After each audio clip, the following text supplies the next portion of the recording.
봄의 기운이 이제 완연하게 느껴지는 그런 시간입니다.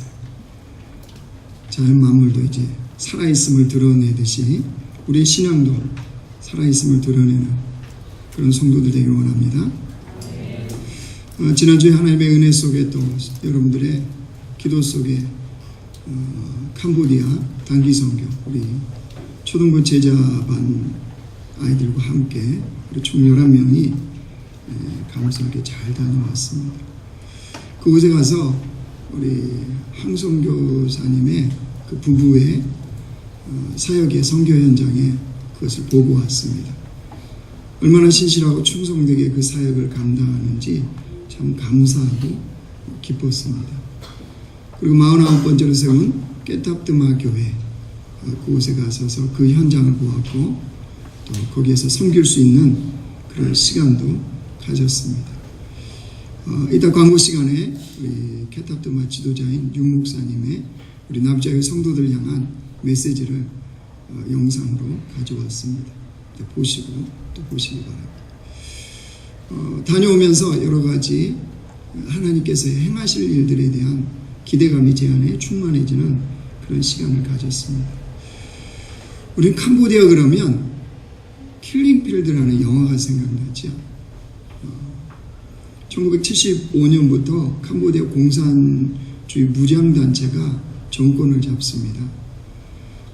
크메르루주라고 하는 붉은 크메르라고 하는 이 단체가 특별히 폴포트라고 하는 이 사람이 그 정권을 잡습니다. 그래서 1979년까지요 캄보디아의 노동자와 농민의 유토피아를 만든다. 공산주의가 추구하는 거잖아요. 그걸 만든다 그러면서 국민의 4분의 1을 학살을 시킵니다. 무려 200만 명이 그 당시 죽습니다. 4년 동안. 그런데 그 특별히 죽였던 주 대상이 지식인들, 또 부유층들 이런 사람들을 이렇게 주 대상으로 삼아서 죽였다고 해요.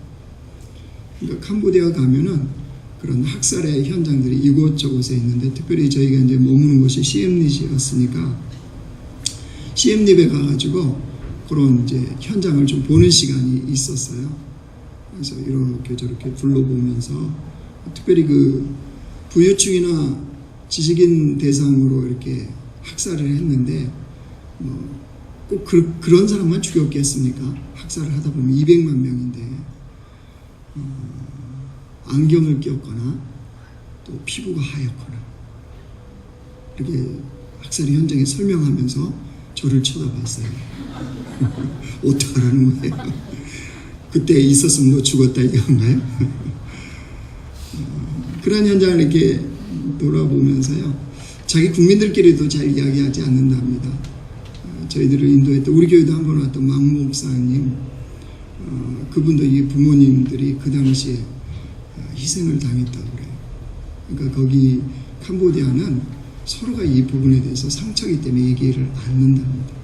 왜냐면 내가 그 당시에 그 가족을 죽였을 수도 있고 그 가족이 내 가족을 죽일 수도 있었기 때문에 어쨌든 이런 아픔을 갖고 있는 그런 나라였습니다. 거기를 둘러보고요 이제 한국으로 돌아오면서 또 설교를 준비하면서 이제 그런 생각을 하게 되었습니다. 만약에 우리가 그 당시에 그 현장에 있었다면 우리가 그 현장에 있었다면 여러분 이 사건을 놓고 하나님 앞에 어떤 질문이 있지 않을까요? 제가 만약에 그 자리에 있었다면 그런 질문을 했을 것 같아요. 하나님은 선하시잖아요. 선하신 하나님께서 왜 이 고통을 빨리 멈추지 않도록 여러분 20만 명도 아니고 200만 명이라면 그 어마어마한 학살이잖아요. 그 강이 붉은 피로 물들 정도였다 그러니까 얼만큼 많은 사람을 죽이는 그 시간이 4년 동안 이루어졌습니까? 그러면 왜 그 선하신 하나님께서 이 고통을 빨리 멈추게 하지 않으셨냐고요. 아니 하나님은 전능하신데 왜 폴포트 같은 이런 정권이 들어서도록 그냥 허락하시냐는 거죠. 여러분, 그 자리에 우리가 있었다면 분명히 이 질문을, 이 고민을 주님 앞에 할 것 같습니다. 여러분, 이런 질문들, 이런 고민이 우리 신앙생활하는 데는요, 끊임없이 우리 안에 있어요. 왜냐하면 삶을 살면서 이해하지 못하는 하나님의 방식들이 되게 많거든요. 여러분, 신앙생활하면서 여러분에게 행하신 하나님의 일들이 다 이해가 되나요? 다 이해가 돼서 받아들이고 그것을 믿고 사십니까? 아니잖아요. 하나님의 방식이 때로는 이해가 안 돼요. 그 일들이 이해가 안 된단 말이에요. 그러다 보면 그게 우리의 신앙생활에 걸림돌이 될 수 있어요. 태초일에 사람들의 신앙생활의 걸림돌은 다 그 문제였어요. 이해되지 않는 하나님의 방식, 이해되지 않는 하나님의 그 일들, 이게 하나님을 못 믿겠다고 그러는 거고, 어떤 사람은 주님을 믿다가 소위 말해서 시험 들었다고, 그리고 주님으로부터 멀어지는 일들이 생겨요. 근데 이거는 비단 어느 누구도 예외가 없습니다. 오늘 모세 역시 본문에 마찬가지예요. 본문 배경은 이겁니다. 신광야에 가데스에 이르렀습니다. 어떤 일이 벌어졌습니까? 물이 없는 일이 벌어진 거예요. 광야에서 이 많은 백성들, 짐승들이 물이 없다, 죽는 거죠. 다 물이 없는 상황에 이르자 이스라엘 백성들의 그 타락한 본성, 죄된 본성이 딱 드러났습니다. 원망하고 불평합니다. 누구를 향해서요? 모세와 아론을 향해서. 사실 그 원망이나 불평은 모세와 아론을 향한 게 아니고 하나님을 향한 거죠.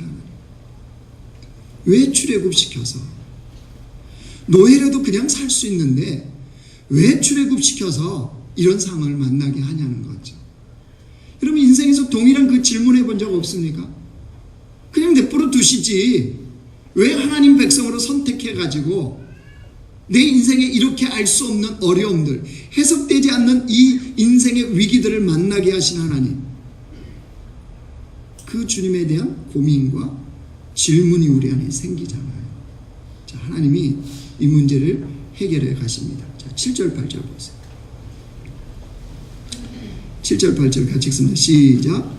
여호와께서 모세에게 말씀하여 이르시되 지팡이를 가지고 내 형 아론과 함께 회중을 모으고 그들의 목전에서 너희는 반석에게 명령하여 물을 내라 하라. 내가 그 반석이 물을 내게 하여 회중과 그들의 짐승에게 반석에 물을 내서 그 많은 회중과 짐승들이 물을 먹도록 하나님은 하십니다. 이 이제 방식을 하겠다는 거예요. 그 명령을 들은 모세는 이제 지팡이로 이 일을 순종하면 되는 겁니다. 그죠? 하나님의 명령에 순종만 모세는 하면 돼요. 근데 모세가 그 명령에 순종하다가 실수를 하죠. 그럼 10절 11절 보세요. 모세의 마음을 갖고 한번 보십시오. 충분히 이럴 수 있지 않아요? 10절 보세요. 모세와 아론이 회중을 그 반석 앞에 모으고 모세가 그들에게 이르되 반역한 너희여 들으라. 우리가 너희를 위하여 이 반석에서 물을 내려 하고 모세가 그의 손을 들어 그의 지팡이로 반석을 2번 치니 물이 많이 솟아나오므로 회중과 그들의 짐승이 마시니라. 모세가 그 원망하고 불평하는 이스라엘 백성을 향해서 뭐가 났어요? 화가 났잖아요. 화가. 여러분, 충분히 그럴 수 있잖아요. 그래서 어떻게 했다고요? 반석을 2번 쳤대요. 반석을 2번 쳤다고 해서 물이 안 나오는 게 아니었습니다. 2번 쳐도 물이 나왔습니다. 회중과 짐승들이 다 마셨습니다. 문제는 이겁니다.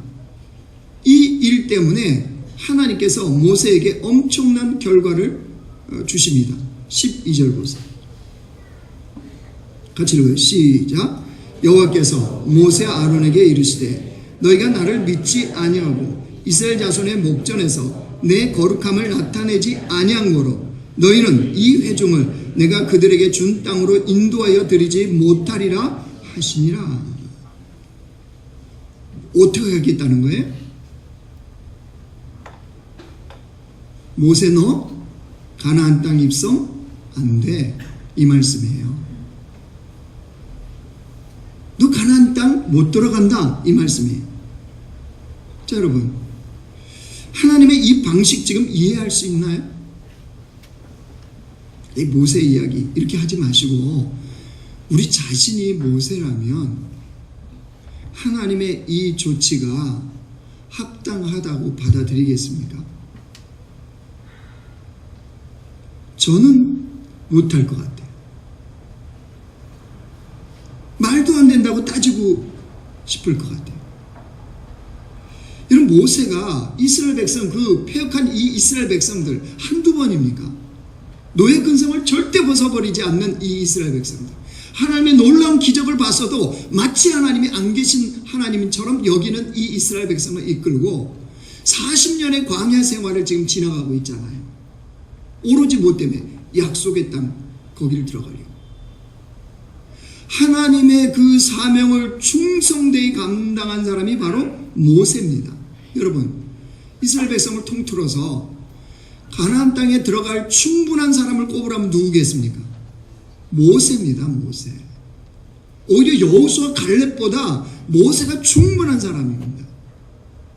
하나님은요, 너 아니다, 이렇게 지금 말씀하시는. 여러분, 반석 두 번 친 거, 이거는 뭐 이제 나중에 또 설교할 일이 있으면 또 반석 그 부분 설명하겠습니다. 반석을 두 번 친 것 때문에 화가 나서,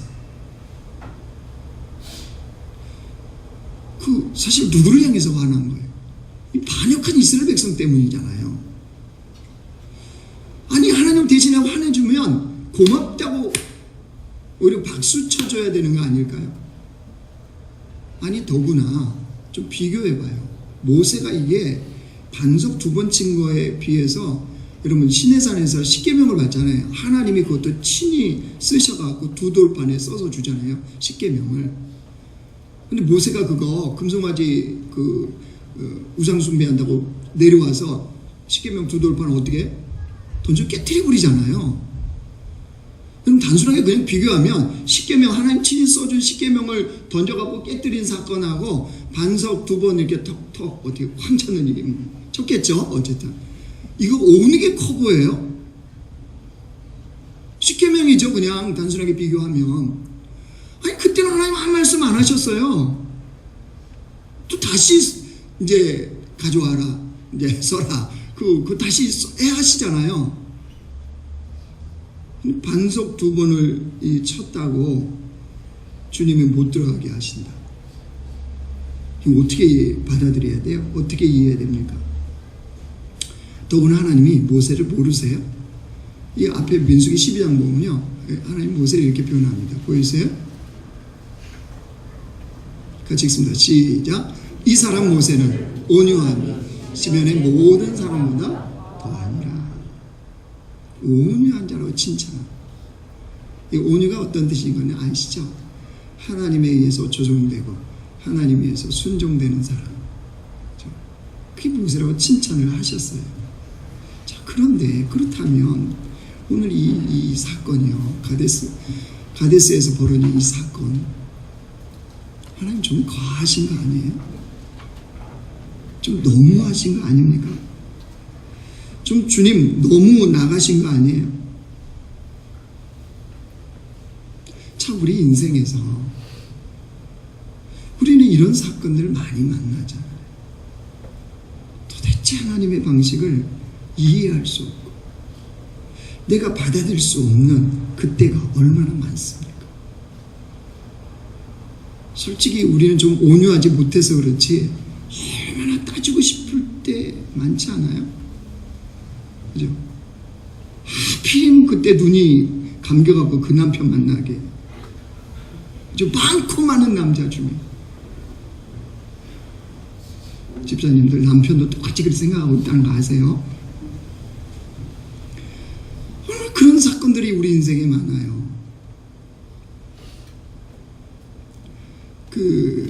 아마존에 목숨을 걸고 선교를 들어간 김철기 선교사님, 허우석 선교사님 부부가 있습니다. 두 자녀를 데리고 아마존에 들어갔어요. 암호전에 들어가서 복음을 전한다는 것은 목숨을 건 선교 사역입니다. 근데 이 두 분이 들어가서 30년 동안 그 사역을 합니다. 처음에 들어가니까 이게 부족들이 자기 같은 이 뭐예요? 아마존에 사는 부족끼리도 전쟁에서 죽이고 하는 판인데 이건 뭐 동양인이 따고 가지고 복음을 전한다고 이 알아듣지도 못하는 그 복음을 전하니 그냥 두겠습니까? 부족들이 이 선교사 부부를 독살하려고요. 그 물에다가 독극물을 타고 그래요. 죽을 뻔했던 위기를 이렇게 넘깁니다. 그뿐이 아니에요. 아마존이라는 환경을 아시잖아요. 그죠? 그 환경 속에서 이게 타인들이, 외부인들이 들어가서 산다는 거는 이거 목숨을 걸지 않으면 살 수가 없어요. 그런데 그렇게 들어가서 이제 그 인디오 형제들을 복음을 전하고 그들을 예수님의 제자로 만드는 이 사역을 30년 동안 해요. 그 열매가 이제 맺히기 시작했습니다. 신학교가 세워지고 그들이 스스로 복음을 전하는 그런 사역자로 이제 변하는 이런 사역이 이루어져요. 그런데 그렇게 이제 사역을 하던 어느 날 한국을 방문할 기회가 되어서 한국으로 들어왔어요. 선교사님 생각에는 그런 생각이 있었대요. 얼마나 그동안 수고하고 애썼는지 하나님은 아시잖아요. 그러니까 하나님은 아시니까 그 하나님이 얼마나 기뻐하시고 또 얼마나 칭찬하고 싶어 하실까. 이건 무슨 뭐 교만한 것도 아니고 뭐 자기를 자랑하려고 하는 것도 아니고 하나님 충분히 그러실 것 같은 생각이 들더래요. 하나님도 또 기뻐하시고 하나님이 자신의 인생에 어떤 이 복이라든가 이런 것도 준비하실 분이라면 충분히 그런 마음이 들더라는 거예요. 그리고 사람들에게도 또 환영받도록 하나님은 충분히 하실 분이다. 이런 기대감 또 이런 마음을 안고 한국에 들어왔어요. 선교사님들이 보통 이제 오래간만에 한국 들어오면 건강검진 같은 걸 하잖아요. 두 부부가 건강검진을 했는데 아내인 허은석 선교사님이 건강검진했는데 암이 발견됐어요. 믿음을 가지고 치료를 하죠. 한국에서 암투병을 하면서 치료했는데 하나님이 딱 발병된 지 4년 만에 불러가셨어요. 자, 이런 사건을 만난 이 선교사님 어떻게 하나님 앞에서 이걸 받아들이고 이해해야 될까요? 여러분이 그 선교사님의 부모라면 이 상황을 어떻게 받아들이고 이해하시겠습니까?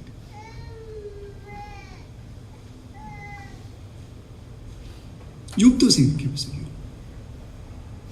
하나님은 욥을 뭐라고 딱 이야기하면서 시작하세요. 욥기를.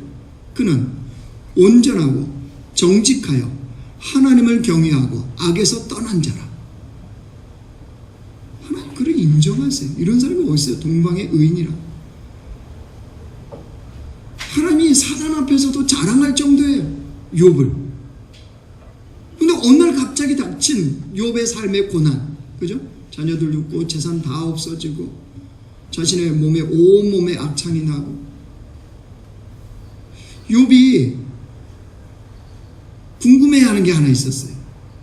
왜 이 고난이 내게 왔느냐는 거죠. 좀 하나님 말씀 좀 해주시면 뭐 재산을 회복시켜달라, 자녀를 다시 회복시켜달라 뭐 이런 거 아니었어요. 이 고난이 왜 내게 왔는지 좀 이해를 나를 좀 시켜주세요. 이거 아니에요? 그게 욥기의 친구들과의 끊임없는 다툼이잖아요. 근데 드디어 욥기 후반부에 가면요 하나님 딱 나타나세요. 그래서 이제 말씀하시는 거거든요. 욥기 말씀 보여주세요. 38장. 자, 욥의 질문이 뭐였어요? 왜 이런 고난입니까? 하나님 말씀 좀 해주세요 라고 하는 것에 하나님이 답변이에요. 같이 시작. 내가 땅에 기초를 놓을 때 내가 어디 있었느냐? 내가 깨달아 알았거든 말할지니라. 어느 것이 광명이 있는 곳으로 가는 길이냐? 어느 것이 흑암이 있는 곳으로 가는 길이냐? 무슨 말이에요? 예?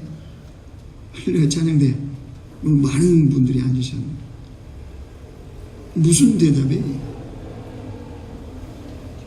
하나님 왜 일이 망했습니까? 그랬더니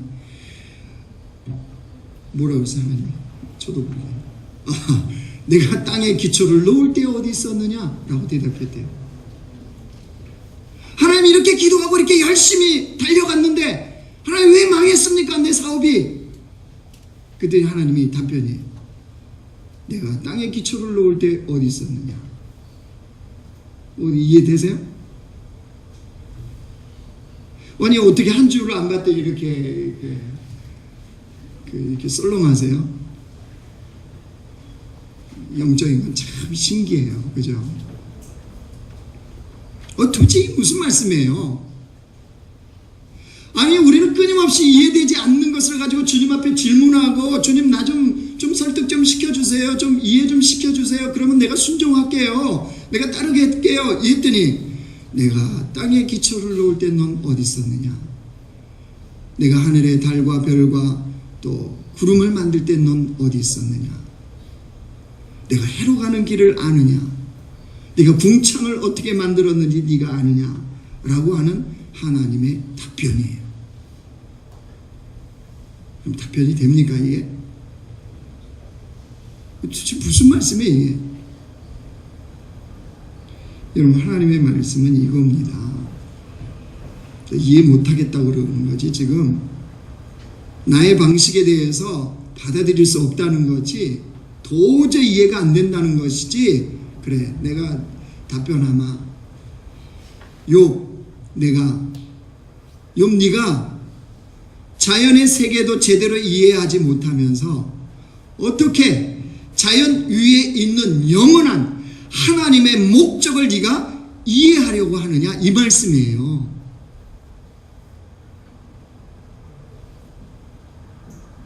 이해되세요? 자연세계에 사는 너, 그걸 통치하고 다스리는 영원한 세계 속에 있는 하나님이 그 선한 목적을 가지고 하나님의 방식으로 하나님의 그 원하시는 것으로 계획을 가지고 통치하고 다스려서 이끌어가는데 네가 있는 그곳의 자연세계도 이해 못하는 네가 어떻게 영원한 세계의 하나님의 목적 방식을 이해하려고 하느냐? 이해하면 얘기해봐라 이 말씀이에요. 그래서 이사야 선지자가 뭐라고 그랬어요? 이사야 말씀 보여주세요.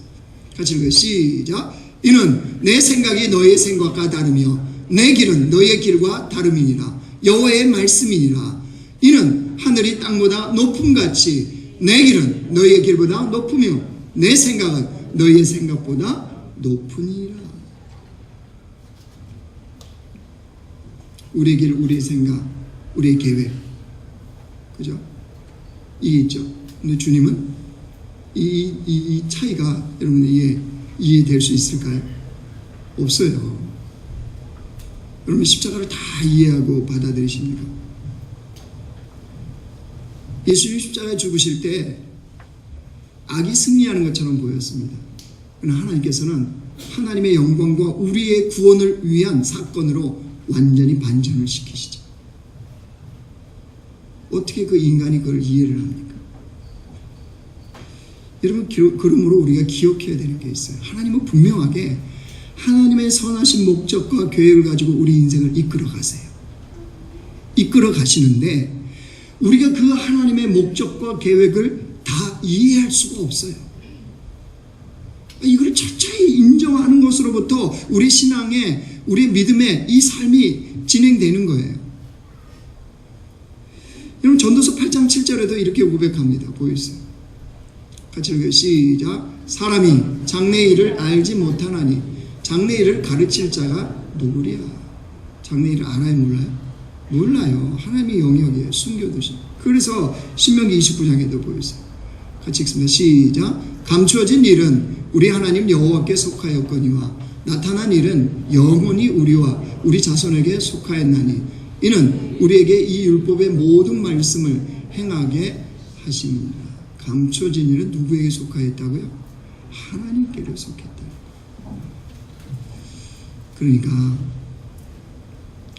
우리가 주님 앞에서 얼마나 연약한 존재인지 얼마나 미약한 존재인지를 먼저 인정하는 거예요. 이게 돼야지 하나님의 방식에 대해서 하나님의 일하심과 하나님께서 우리 인생에 허락하신 그 사건에 대해서 왜입니까? 왜 그렇습니까? 이렇게 따지는 신앙의 걸림돌, 믿음의 걸림돌이 되지 않는 거예요. 여러분, 하나님과 우리의 차이를 좀 이 비교를 해드릴게요. 이거 우리가 이해 못하는 건 너무나 당연하다. 오늘 책에 보니까요, 하나님께서 이 별 만드셨잖아요. 별. 근데 이 별 하나는 초당 1조 메가톤급의 핵폭탄에서 나오는 에너지가 발생한대요. 1조 메가톤급이 어느 정도인지 아세요? 저도 몰라요. 근데 분명한 건 어마어마한 에너지인 거예요. 그렇죠? 별 하나에서 나오는 에너지가. 그런데 인간이 그 계산을 하고 관측할 수 있는 그 별이 몇 개나 그 우주에 펼쳐져 있냐. 그러니까 그보다 훨씬 많지만 인간이 관측하고 계산할 수 있는 게 3 곱하기 10의 24승계랍니다. 별이 3 곱하기 10의 24승. 몇 개예요? 자, 그거를 주님은 어떻게 만드셨어요? 말씀만 만들어. 자, 어쨌든 뭐 결론은 어마어마, 그죠? 어마짱 대박. 우리 하나님. 자, 여기에, 거기까지 인정되죠. 그럼 자, 우리가 우리도 에너지 만들어낼 수 있어요. 그죠? 지금 막 설교하는 순간 저 안에는 막 에너지가 지금 나옵니다. 그래서 땀도 나오는데, 제가 이걸 어떻게 좀 이렇게 여러분한테 설명을 잘 할 수, 어떻게 내가 이해해야 될까 이렇게 보니까, 제가 운동을 하면요, 이 자전거를 탑니다. 자전거. 그 헬스장 안에서 타는 자전거가 있습니다. 자전거 바퀴를 막 돌리면 자전거 앞에 뭐 손잡이 있는 데가 모니터가 하나 있습니다. 이렇게 숫자판 모니터가. 그래서 거기에 뭐가 나오냐면요, 시계의 기능, 그 다음에 소모되는 칼로리량, 이게 발음도, 칼로리량, 그 다음에 달린 거리, 이게 이제 다 표시가 돼요. 이렇게 자전거 바퀴를 돌리면 거기서 에너지가 생산이 돼서 그게 이제 표시가 되는 거예요. 제가 온 힘을 다해서 죽을 둥 살 둥 막 밟습니다. 그리고 그 표시가 돼요, 그게. 그래서 헉헉거릴 순간에 이제 충분히 돌렸으니까 잠깐 쉽니다. 그러면 불과 몇 초 후에 앞에 있는 그 모니터가 어떻게 돼요? 에너지가 계속, 아까 내가 죽을 둥 돌려놨으니까 계속 켜져 있겠죠? 금방 사라집니다. 금방 사라져. 여러분, 이게 인간이에요, 이게 인간.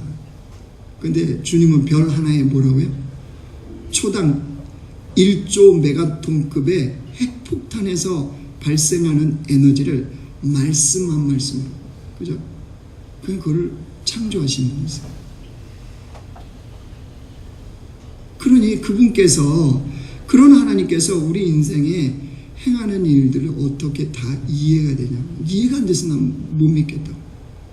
내가 설득이 안 돼서 내가 순종할 수 없다. 여러분, 우리는 하나님께 얼마나 그렇게 우리를 많이 나갑니다.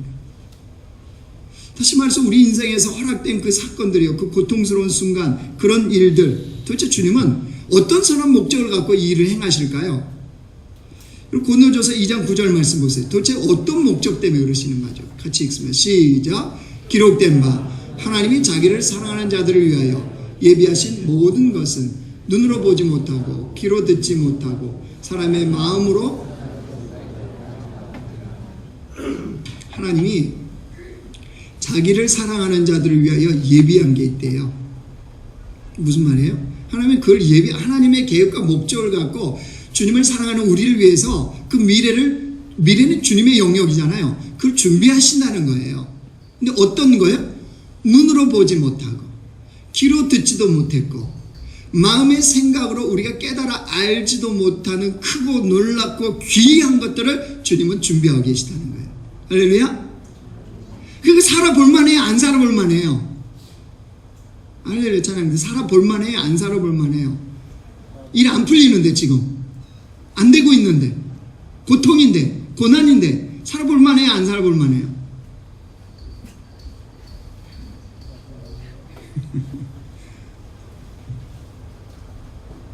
내 생각에는 지금 이 상황을 이렇게 풀어줬으면 좋겠는데 하나님은 내가 이해하지 못하는 영역으로 이렇게 만들어가고 그 현실이 힘들잖아요. 그런데 이 말씀을, 이 하나님의 선한 목적을 믿으면 있으면 충분히 살아볼 만하다는 거죠. 왜입니까? 하나님이 예비하신 그 사건이요, 일이요, 문제이기 때문에. 그 현장이 알 수 없는, 내가 일단 이해가 안 된다는 거는, 여러분, 뭐죠? 내가 전혀 예상하지도 못한 복을 받아서, 예를 들어서 그냥 가장 쉽게, 여러분에게 뭐 그렇게 오지도 않겠지만 100억이 갑자기 쏟아졌어요. 오늘 예배 마치고 집에 갔더니 택배요. 그러고 택배가 왔는데 100억 딱 들어있어요. 네 마음대로 쓰세요, 하나님. 이렇게 딱 왔어요.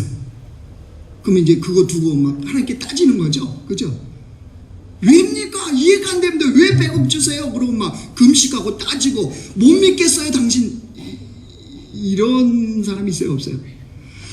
하나도 없어요. 우리는 그거 너무 이해가 잘 돼. 그죠? 너무 이해가 잘 되고 당연하고, 그죠? 이게 참 주님 살아계셔. 오늘 우리 잘 받아들여요. 이해가 안 된다는 건 뭐예요? 내가 원치 않는 고통, 어려움, 실패, 좌절, 그죠? 관계의 어려움, 이런 거에 대해서 이제 우리는 이해가 안 된다고 하는 거잖아요. 근데 그거가 하나님이 우리를 위하여 예비하신, 눈으로 보지도 못하고 귀로 듣지도 못했던, 네가 마음의 생각으로 깨달아 알지도 못했던 하나님의 크고 놀랍고 그 전능하신 그 능력 가운데 예비하신 것들, 그것을 받을 만한 주의 백성으로 지금 내가 이해할 수 없는 그것을 쓰신다는 사실이에요. 그러니까 여러분, 지금 내가 이해할 수 없는 고통, 이해할 수 없는 고난, 이해할 수 없는 실패 속에 들어가 있습니까? 그것은 하나님께서 우리를 그런 미래를 준비시키기에 가장 적합한 상황으로 우리를 몰아 넣으신 거예요. 할렐루야. 주의 백성의 삶은 그거예요. 어떻게 보면 하나님의 계획은요, 우리가 단지 천국 가는 게 아니에요. 그러면 예수님 믿고 바로 데려가 버리죠. 우리 이 땅에 지금까지 이렇게 고난의 상황, 고통의 상황 속에, 그 수많은 그런 문제의 상황 속에서 왜 우리를 살게 하시겠습니까? 하나님은요, 그 천국을 우리 안에 넣으시는 거예요. 그게 하나님의 목적.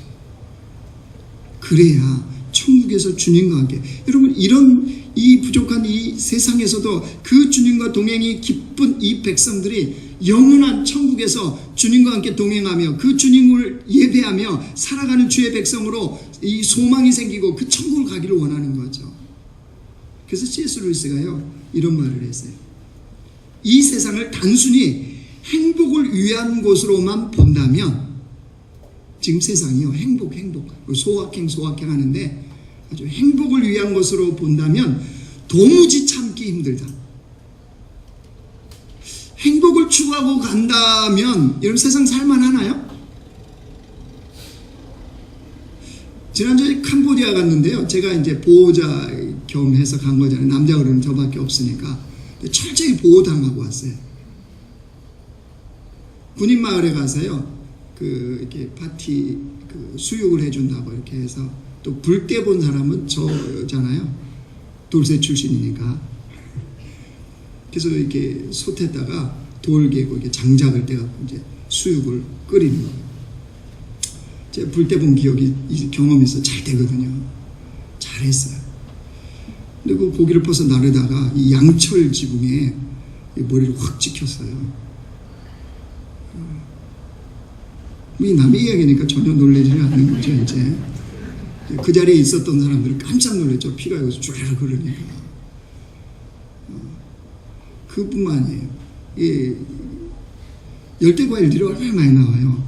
망고에, 망고스트리에 와, 이렇게 촌스러운 사람들은 그런 데 가면 또 이제 아주 장날이잖아요. 열심히 먹었잖아요. 망고 알러지가 여기까지 쫙 올라왔잖아요. 그렇게 끝난 게 아니에요. 금요일쯤요, 세균성 장염이 왔어요. 그리고 토요일부터 제가 퍼져갖고 숙소에 혼자 잠만 잤어요. 가지고 온 온갖 아이들을 위해서 비상약을 준비해 갔지 않았겠어요? 두통약, 그 설사약, 장약, 뭐 소독약, 후시딘, 약을 다 제가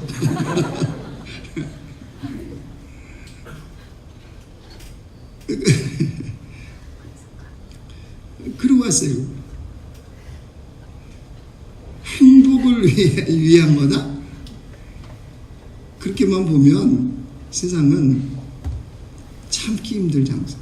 C.S. 루가 뭐라 그러냐면요, 이렇게 그 다음 얘기합니다. 하지만 훈련과 교정을 위한 것으로 본다면 그리 나쁘지 않다. 세상을 행복을 위한 것으로만 본다면 너무 힘들다는 거예요.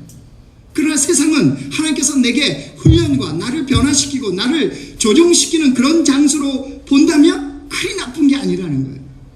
그리 나쁜 거 아니에요. 좀 찢어진 거. 이건 뭐 시간 딱 지나고 없어져요. 장염이요? 그 약 먹고 2, 3일 지나면 또 밥 지금 잘 먹어요. 근데 밥이 이렇게 맛있는지 다시 알았어요. 알러지요? 시간 지나면요, 안 먹으면 다 없어졌어요. 굉장히 아주 가렵습니다. 막 툭툭툭 올라오고요. 이게 이제 좀 더 지나치면 이게 입 여기 약간 좀 남아 있는데 이게 올라오고, 그 다음에 이제 호흡기 있죠, 호흡기가 붙습니다.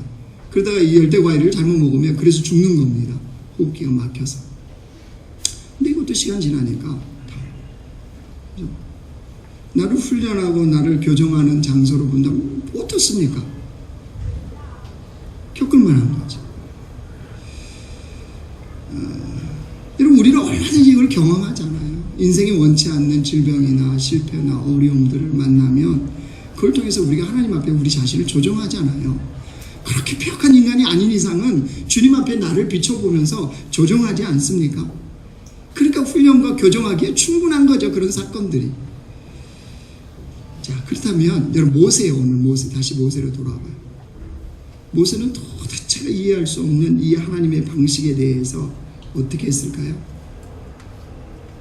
모세가 하나님의 방식을 거절하던가요? 불평하던가요? 반항하던가요? 안 그렇습니다. 하나님 느보산으로 모세를 데리고 갑니다. 가나안 땅을 보여줘. 그럼 하나님 뭐라고 해요? 너는 못 들어가고 죽는다. 하나님 말씀대로 모세는 죽습니다. 자, 그러면 왜 모세도 하나님의 방식에 대해서 이해가 안 됐을 텐데, 도대체 그것을 받아들일 수 없었을 텐데 왜 거절하지 않았을까요? 왜 따지지 않았을까요? 왜 반항하지 않았을까요? 왜 모세는 불평하지 않았을까요? 그것은 모세는 하나님이 자신의 이해의 대상이 아니라 믿음의 대상인 것을 철저히 알았기 때문입니다. 하나님은 우리의 이해의 대상이 아니에요. 내가 이해하기 때문에 믿고 이해하기 때문에 순종하는 대상이 아닙니다. 하나님은 우리가 믿어야 될 대상입니다. 그러니까 모세의 노래가 계시록에 이렇게 나옵니다. 모세가 어떻게 노래하는지 보세요. 같이 읽습니다. 시작. 하나님의 종 모세의 노래, 어린 양의 노래를 불러 이르되 주 하나님 곧 전능하신 이시여 하시는 일이 크고 놀라우시도다. 만국의 왕이시여 주의 길이 의롭고 참되시도다. 이해할 수 없는 그 방식은 또 뭐라고 고백해요? 하시는 일이 크고 놀라우시도다. 주님은 만국의 왕이십니다. 주의 길이 언제나 의로우시고 언제나 참되십니다. 이게 모세의 찬양이에요. 이 말씀을 정리하겠습니다. 인생의 현실에서 이해되지 않는 하나님의 방식, 하나님의 방법, 하나님의 허락한 사건, 일들 많이 우리를 만납니다. 그럼 그때마다 그것이 우리 신앙의, 우리의 믿음에 걸림돌이 되지 않기를 원합니다. 많은 사람들이 이게 걸림돌로 삼아요. 왜입니까? 왜 나에게입니까? 왜 이렇게 안 해주십니까? 이렇게 걸림돌로 삼는 사람들이 많아요. 여러분, 다 간두고도 엄청나게 이해 안 되고 엄청나게 받아들일 수 없는 이 사실에 대해서는 왜 함구를 하십니까? 뭐냐 그러면 이거예요. 그토록 무한한 능력과 순결하신 하나님이 우리 같은 죄인을 사랑하시는 이거 이해가 되십니까? 이해가 되세요? 이거는 받아들여지세요? 여러분 이거는 어떻게 그렇게 믿음으로 그냥 받아들이시면서 그죠? 아니 이것처럼 이해가 안 되고 이것처럼 받아들일 수 없는 게 어디 있어요? 그 무한하신 능력의 하나님, 그 정결한 순결하시고 거룩하신 하나님이 때와 시간만 되면 부패하고 반역하는 나 같은 죄인을 끝까지 영원토록 사랑해 주시는 그거에 대해서는 한마디도 함구하면서 그 영원한 목적을 가지고 예비하시는 눈으로 보지 못하고 귀로 듣지도 못하고 마음으로 생각으로 깨달아 알지도 못하는 그 놀랍고 크신 하나님의 역사를 준비하고 계시다는데 그거에 대해서는 왜 조금만 이해가 안 되면 그렇게도 따지고 그렇게도 못 믿겠다 그러고 그렇게도 주님으로부터 돌아서는 우리의 이 폐역함에 대해서는 왜 잠잠하십니까?